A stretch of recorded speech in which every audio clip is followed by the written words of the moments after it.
अस्सलाम वालेकुम स्टूडेंट। आज के लेक्चर में स्टूडेंट आपको खुश आमदीद। और आज स्टूडेंट हम अपने फर्स्ट ईयर का चैप्टर नंबर 2 स्टार्ट करेंगे, दैट इज एटॉमिक स्ट्रक्चर।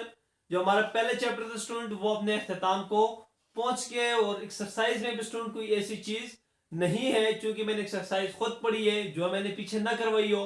तो अब स्टूडेंट वो सारी की सारी एक्सरसाइज आपको खुद करनी चाहिए। आज स्टूडेंट हम बात करेंगे अपने chapter number 2, that is atomic structure student. That is what atomic structure.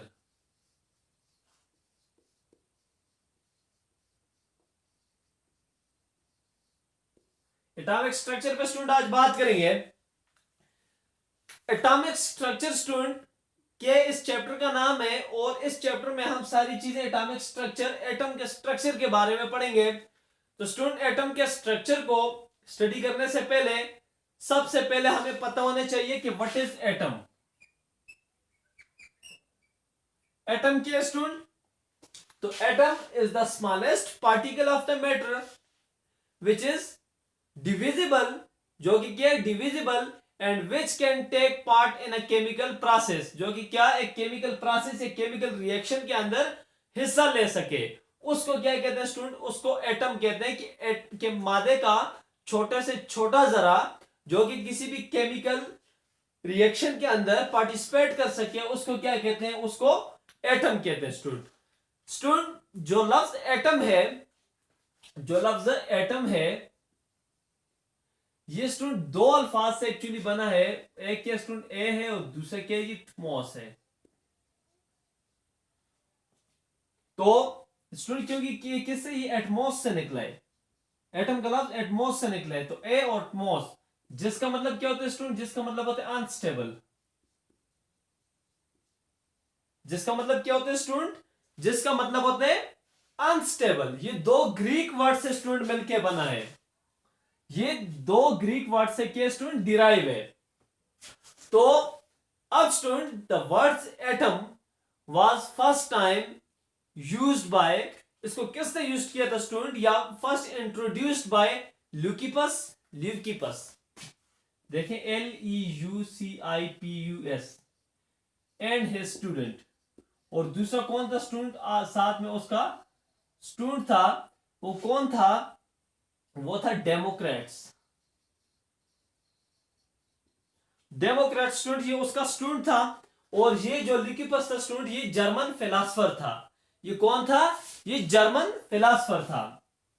अब स्टूडेंट हम अगर बात करें किसी एटम के रेडियस पे, तो एटम का जो रेडियस होता है student, atomic radius, that is 10 power minus 10 metre होता है student. That is what 10 power minus 10 metre होता है स्टूडेंट। ये कि एवरेज एटॉमिक रेडियस है, distance between the nucleus and outer electron, that is called atomic radius. तो average atomic radius के student 10 raise to the power minus 10 metre है। तो जो न्यूक्लियर रेडियस है that is student what, that is 10 raise to the power minus 15 metre. ये क्या student 5 time क्या है? इससे छोटा है। इसके साथ साथ स्टूडेंट जो एटम है, atom is further consist of a variety of particle. ये क्या मुख्तलिफ पार्टिकल पे क्या है? कंसिस्ट है, जिसमें फंडामेंटल पार्टिकल्स 3 है, जो कि इलेक्ट्रॉन, प्रोटॉन और क्या है? ये न्यूट्रॉन है। इलेक्ट्रॉन, प्रोटॉन और न्यूट्रॉन है, ये 3 क्या है? ये फंडामेंटल पार्टिकल्स हैं। लेकिन इनको छोड़ के एटम हैव मोर देन 100 सब एटॉमिक पार्टिकल। एटम के अंदर क्या है? ये मोर देन 100 सब एटॉमिक पार्टिकल है स्टूडेंट। अगर हम उन पे बात करें तो उनमें वो जो पार्टिकल्स हैं तो वो स्टूडेंट दो तरह के हैं। उनकी क्लासिफिकेशन कुछ यूं है कि उनमें कुछ क्या स्टूडेंट कुछ स्टेबल है और क्या है जी कुछ अनस्टेबल है।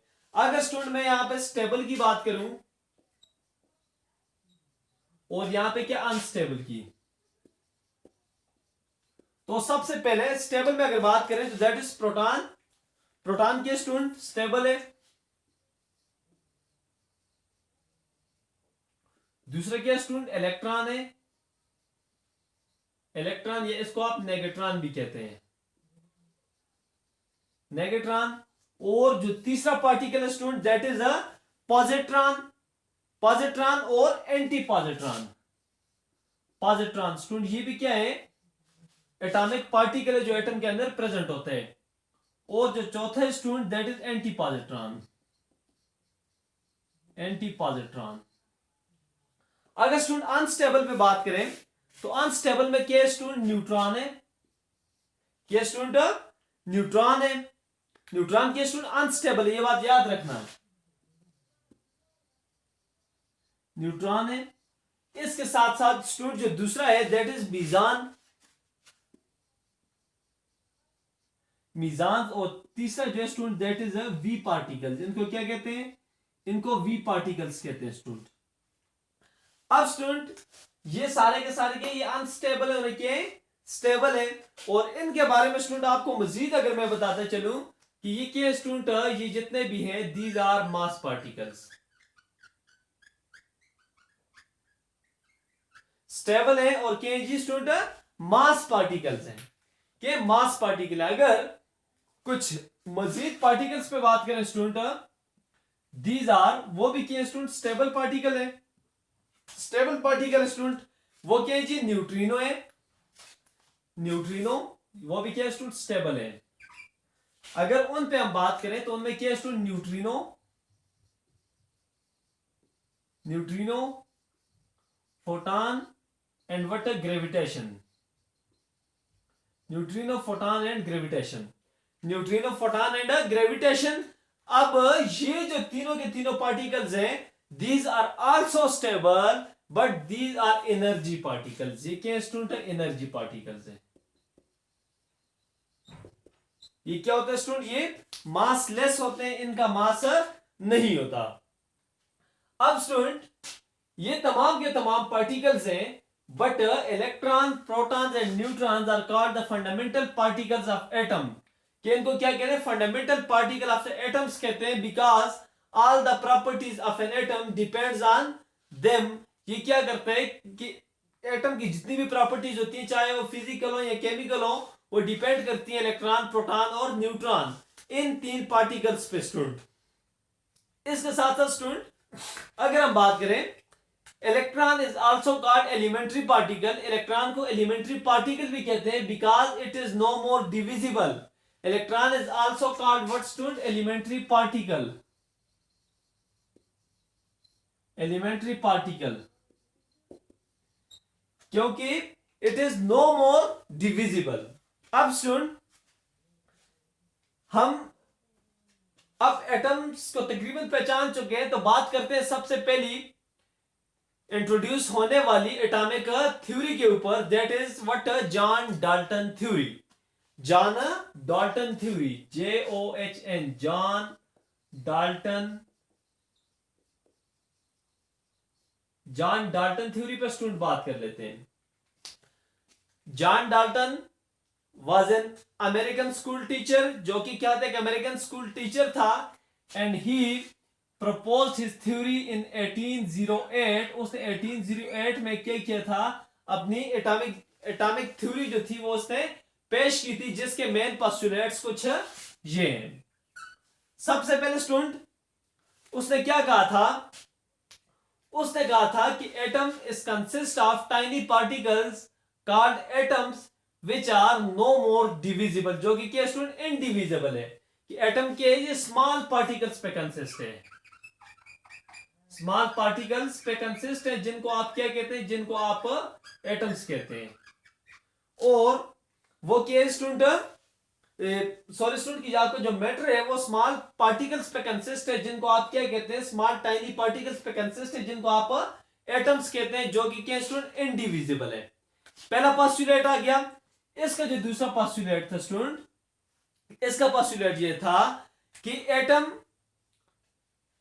ए नंबर रिमेन सेम। कि किसी भी एलिमेंट के सेम एलिमेंट के जो एटम होते हैं स्टूडेंट, वो ड्यूरिंग अ फिजिकल प्रोसेस या student during a chemical process वो जो है ना सेम रहते हैं। कि इन नंबर की क्या जी, इन नंबर के तादाद में एटम रिमेन सेम। एटम क्या रहते हैं स्टूडेंट, तादाद में सेम रहते हैं। ये स्टूडेंट इसका दूसरा पोस्टुलेट था। जो इसका तीसरा पोस्टुलेट था, इसका ये कहना था कि all the atoms of the same element, क्या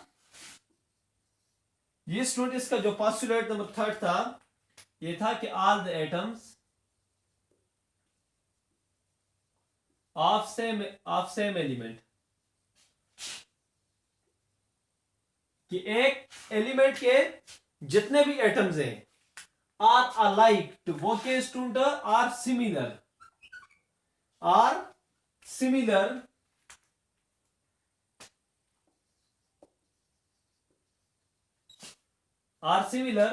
in various aspects,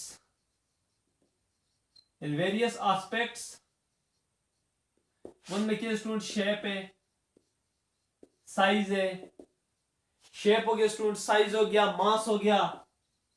तो उनका कहना था कि एक एलिमेंट के जितने भी एटम्स हैं वो सारे के सारे इन एस्पेक्ट्स के लिहाज से क्या होते हैं, सेम होते हैं। वो एस्पेक्ट्स कौन से, साइज है, शेप है, मास है। चौथा जो इसका पोस्टुलेट था स्टूडेंट, वो पोस्टुलेट था कि जो केमिकल चेंजेस होती हैं, कि जो आपके पास केमिकल चेंजेस होती हैं, केमिकल चेंजेस जो होती हैं, ये as a result of combination और सेपरेशन ऑफ द एटम्स होती हैं। ये इसका चौथा पोस्टुलेट था। और इसका पांचवा पोस्टुलेट था कि atoms of different elements combines in simple whole number ratio, कि डिफरेंट एलिमेंट्स के जो एटम्स होते हैं वो सिंपल होल नंबर रेशो में कंबाइन होते हैं। अब स्टूडेंट ये पोस्टुलेट नंबर 4 को छोड़ के ये सारे के सारे पोस्टुलेट इसके क्या थे, गलत थे। अब मैं आपको बताता हूं कि क्यों गलत थे। इसका कहना था कि एटम स्मॉल टाइनी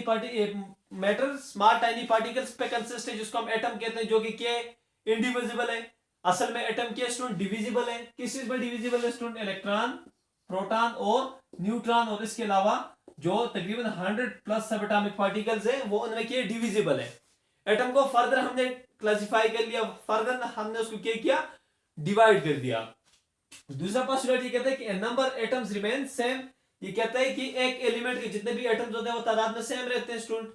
तो ऐसा बिल्कुल भी नहीं है, क्योंकि आपने आइंस्टाइन की जो इक्वेशन आपने पढ़ी है कि E = mc², मतलब कि आपका जो मास है वो एनर्जी में कन्वर्ट हो सकता है, और जो आपकी एनर्जी है वो मास में कन्वर्ट हो सकती है। तो केमिकल प्रोसेस या फिजिकल प्रोसेस के दौरान आपके जो एटम्स हैं, जो कि स्टूडेंट मास हैं, वो एनर्जी में कन्वर्ट हो सकते हैं, उनकी तादाद में रद्द-बदल हो सकती है। ये पोस्टुलेट भी गलत हो गया। तीसरा पोस्टुलेट था कि all the atoms of the same elements are similar in various aspects, shape, size और मास। तो स्टूडेंट ये बात भी गलत है। आपको पता है यहां से फिर आइसोटॉप्स का कांसेप्ट जो है राइज हुआ। आइसोटॉप्स में क्या होता है कि सेम एटॉमिक नंबर होता है, डिफरेंट मास नंबर होता है। तो एज अ रिजल्ट मास भी इफेक्ट हो गया। जाहिर सी बात है, जब इलेक्ट्रॉनों की तादाद में गड़बड़ हुई तो क्या आइसोटॉप्स, आइसोटॉन्स, आइसोबार, ये सारी स्पीशीज मैंने आपको करवाई हुई है।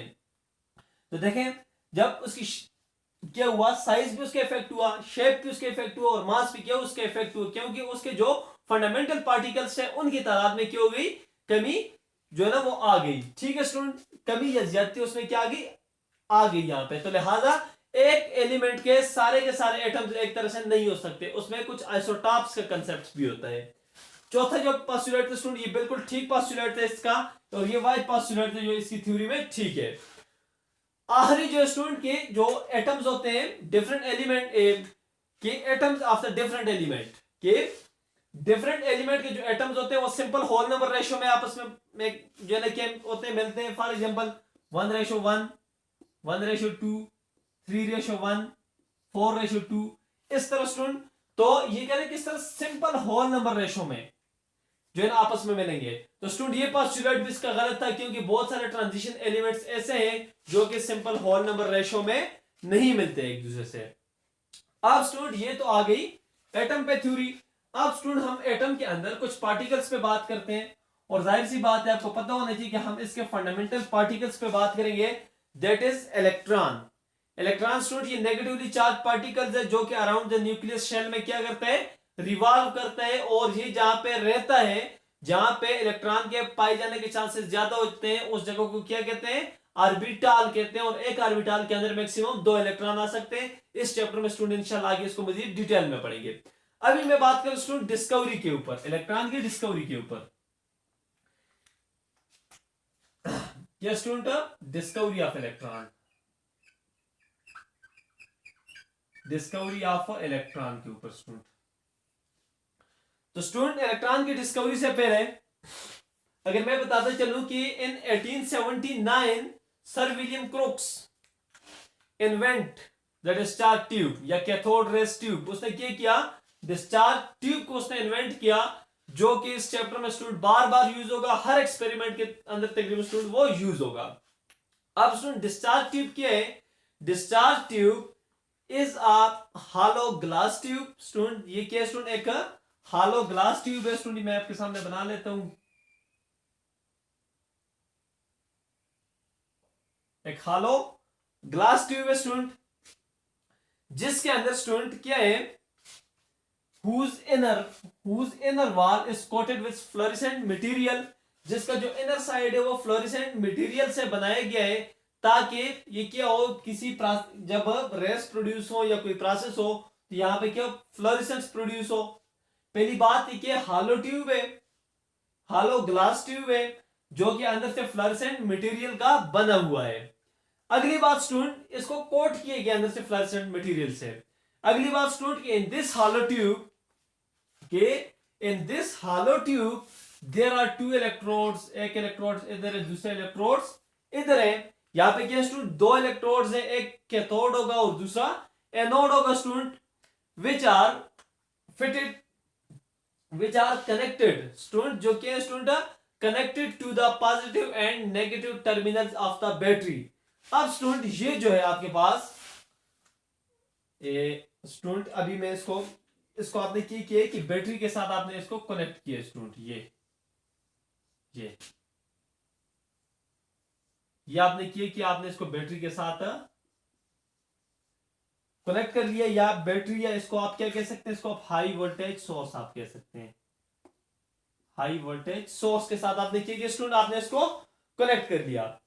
अब स्टूडेंट इसके बाद अब वैक्यूम पंप, अब स्टूडेंट ये क्या है, इसको अगर आप देखें, ये आपके क्या student, that is cathode, cathode और क्या ये एनोड है स्टूडेंट, यहां पे मैं प्लस लिखते हुए कैथोड और ये क्या एनोड, अब ये अंदर लिखने की जरूरत इसकी नहीं है।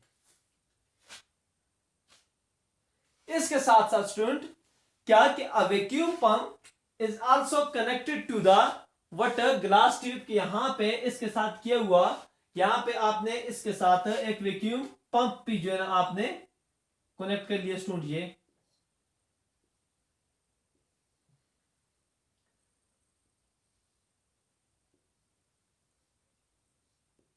स्टूडेंट ये आ गया क्या, वैक्यूम पंप आ गया। वैक्यूम पंप के साथ क्या इस ग्लास ट्यूब को कनेक्ट कर लिया, ताकि हम प्रेशर को अपने डिजायर लेवल पे मेंटेन कर सके स्टूडेंट। देखें मैं एक बार फिर से स्टूडेंट कंस्ट्रक्शन आपके सामने मैं एक्सप्लेन कर लेती हूं इसकी। क्या हॉलो के कैथोड रे ट्यूब या discharge tube is consist of a hollow glass tube, जो कि ये of a hollow glass tube whose inner surface, इसका जो इनर सरफेस है ये, it is coated with fluorescent material, इसको फ्लोरेसेंट मटेरियल से कोट किया गया है। And moreover in this hollow glass tube there are two electrodes, that is anode and cathode, which are connected to a, या which are fitted or connected to a high voltage source, that is battery, और उसको क्या आपने battery के साथ connect किया है। और इसके अलावा student a vacuum pump is also connected to water gas discharge tube, sorry student glass tube के साथ आपने वैक्यूम पंप को भी किए हुए स्टूडेंट आपने फिट किया हुआ है, ताकि आप प्रेशर को अपने डिजायर लेवल पे मेंटेन कर सकें। अब स्टूडेंट इसकी वर्किंग क्या है, वर्किंग इसकी ये स्टूडेंट कि first of all filled it with a gas, इसको आप क्या करें, गैस से आप इसको फिल करें। जब आपने इसको गैस से क्या किया, सर विलियम क्रोक्स ने क्या किया, इसको गैस से फुल किया। अब स्टूडेंट देखें कंस्ट्रक्शन की आपको समझ आ गई है।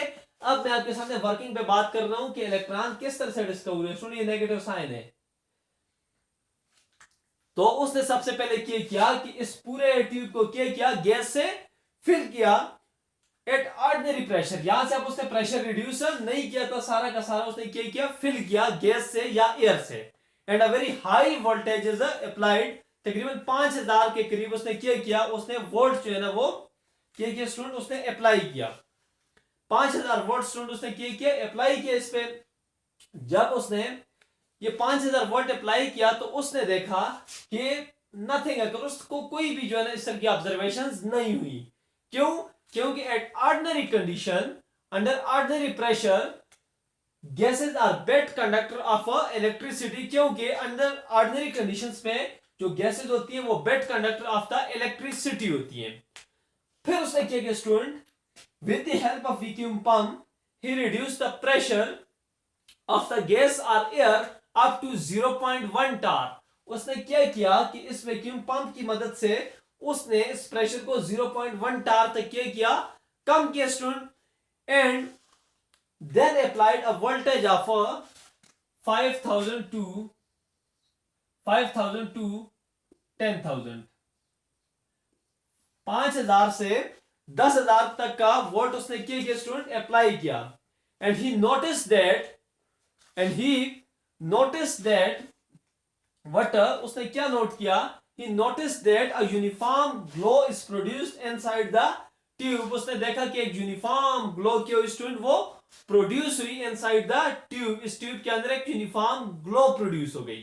तो फिर उसने क्या किया कि when he reduced the pressure with the help of when he further reduced the pressure with the help of what a vacuum pump up to 0.01 टार, कि जब उसने क्या किया इस प्रेशर को मजीद कम किया, वैक्यूम पंप से पहले ऑर्डिनरी था, ऑर्डिनरी से उसने कम किया 0.1 पे, जहां पे आपके पास यूनिफॉर्म ग्लो प्रोड्यूस हुई। फिर उसने मजीद अब कम कर रहा है 0.01 टार पे, जब उसने प्रेशर किया the uniform glow disappear, uniform glow क्या हुई स्टूडेंट, डिसअपियर हुई, and the dark spaces are created in the tube. और क्या हुआ कि डार्क स्पेसेस क्या हुई, वो प्रोड्यूस हुई यहां पे। तो जब ये डार्क स्पेसेस प्रोड्यूस हुई तो यहां पे उसने क्या देखा कि there are some rays are produce, कि यहां पे क्या हुआ, कुछ रेज प्रोड्यूस हुई, कुछ रेज स्टूडेंट यहां पे क्यों इस साइड से प्रोड्यूस हुई, जो एनोड की तरफ ट्रेवल कर रही, कैथोड की साइड से क्यों हुई, प्रोड्यूस हुई, जो क्या कर रही थी, ट्रेवल कर रही थी towards the anode. And when these raise strike on the surface of walls of a glass tube, they cause fluorescence। उन्होंने क्या किया, उन्होंने फ्लोरिसेंट क्या किया स्टूडेंट, चमक जिसको कहते हैं फ्लोरिसेंस काज किया। तो जहां से उन्होंने ये नोट किया कि यहां पे जो रेस प्रोड्यूस हुई है, यहां से कुछ रेस प्रोड्यूस हुई है, तो ये रेज जब प्रोड्यूस हुई है तो ये रेज आके जब ये ग्लास सरफेस पे, जिसको इनर साइड को फ्लोरेसेंट मटेरियल से इसीलिए कोट किया गया था ताकि ये फ्लोरेसेंट प्रोड्यूस हो, तो जब इसकी सरफेस पे स्ट्राइक कर गई तो उन्होंने क्या किया, फ्लोरेसेंट प्रोड्यूस किया। और जो क्या थे स्टूडेंट, जो सर गोल्डस्टाइन थे, उन्होंने इन रेस को क्या नाम दिया, उन्होंने इन रेस को कैथोड का नाम दिया। और याद रखें स्टूडेंट, कैथोड का नाम इनको इसलिए दिया गया क्योंकि ये जो रेस थी उस टाइम ये बिलीव किया जा रहा था कि ये कैथोड से प्रोड्यूस हुई है, इसलिए इनको कैथोड रेस का नाम दिया जाए। और ये ट्रेवल कर रही थी किधर, एनोड की तरफ स्टूडेंट। तो ये student discovery of electron student. तो बाद में जाके फिर इन रेस को इलेक्ट्रॉन का नाम दिया गया, और वो नाम इनको किसने दिया था, जीजीएस टोनी ने दिया था स्टूडेंट। एक बार फिर से मैं इसकी वर्किंग पे बात कर लेता हूं कि सबसे पहले ये मैंने कंस्ट्रक्शन आपके सामने समझाई कि it is consist of a hollow glass tube whose inner surface is coated with what, fluorescence material, which is, and the hollow tube also have two electrodes which are connected to a high voltage source battery, and a vacuum pump is also connected to the tube, so to maintain the pressure at desired level। तो जब आपने इसको किया student, Dzire level पे maintain करनी, vacuum pump भी हो गया। अब आपने वर्किंग पे बात करनी है। तो वर्किंग क्या कि first of all under ordinary condition a voltage of student a voltage of 5000 is applied, 5000 का तकरीबन क्या हुआ स्टूडेंट, आपने के वोल्ट आपने अप्लाई किया, but nothing was observed because under ordinary conditions the gases are bad conductor of electricity and heat. तो क्या स्टूडेंट कोई कंडक्शन नहीं, क्योंकि ऑर्डिनरी कंडीशन पे गैसेस इलेक्ट्रिसिटी कंडक्ट नहीं करती। तो फिर आपने क्या किया कि वैक्यूम पंप की वजह से आपने प्रेशर क्या किया, कम किया अप टू 0.1 टार, 0.1 टार तक आपने क्या किया, प्रेशर आपने कम किया, और आपने वोल्टेज अप्लाई की 5000 टू 10,000 तक। तो इससे क्या हुआ है कि एक यूनिफॉर्म ग्लो प्रोड्यूस हुई, और uniform glow produce inside the tube, and when the pressure is further reduced from 0.1 tar to 0.01 tar, the uniform glow disappear, and as a result the dark spaces produced inside the dark spaces created inside the tube, and at the same time some rays are produced which are travel from cathode towards anode, and when these rays strikes on the surface of wall of tube they cause fluorescence, and these rays were called at that time by Goldstein. These rays were called as a cathode rays because they were produced from cathode and traveling towards the anode. तो अब student यहाँ पे जो uniform glow produce होता है, जो uniform glow student यहाँ पे प्रोड्यूस होता है, तो अब स्टूडेंट में वर्किंग, तो उम्मीद है स्टूडेंट कि आपको समझ आ गई होगी। अब जो यूनिफॉर्म ग्लो प्रोड्यूस होता है that depends on the nature of gas, जब अंदर आप कौन सी गैस ट्यूब के अंदर यूज करेंगे तो ये उस पर डिपेंड करता है। अगर आप यूज करेंगे हाइड्रोजन, अगर आप हाइड्रोजन यूज करेंगे तो ग्लो जो होगा वो क्या होगा, ब्लू होगा। अगर आप ऑक्सीजन यूज करेंगे student that is violet blue, oxygen आप यूज करेंगे तो इसका कलर क्या होगा, वायलेट ब्लू होगा। अगर आप क्या करेंगे, नियान यूज करेंगे तो इसका कलर क्या होगा, रेड होगा। नियान यूज करेंगे तो रेड कलर होगा। और अगर आप क्रिप्टॉन यूज करेंगे तो पिंकिश कलर होगा, पिंकिश कलर होगा। और अगर आप क्या करेंगे, जीनान यूज करेंगे तो कलर क्या होगा, कलर ब्लूइश होगा। और इसके साथ साथ जो दूसरी चीज स्टूडेंट, जो आप वोल्टेज यहां पे अप्लाई कर रहे थे भी, ये वोल्टेज तीन चीजों पे डिपेंड करते हैं, लेंथ ऑफ द ट्यूब पे डिपेंड करते हैं student, nature of the gas पे डिपेंड करते हैं, और प्रेशर ऑफ द गैस पे डिपेंड करते हैं कि आपने प्रेशर कितना कम किए, कितना ज्यादा किए। तो स्टूडेंट ये था आज का हमारा इंट्रोडक्टरी सेशन। उम्मीद है कि आपको पसंद आ गया होगा और आपने कुछ नया लर्न किया होगा। Stay at home, save life student. और अगर आपने अभी तक ये चैनल सब्सक्राइब नहीं किया तो इसको सब्सक्राइब करें और अपने दोस्तों के साथ भी शेयर करें। अगर कुछ नए सीखे तो कमेंट सेक्शन में लाजमी बताएं। Thank you so much.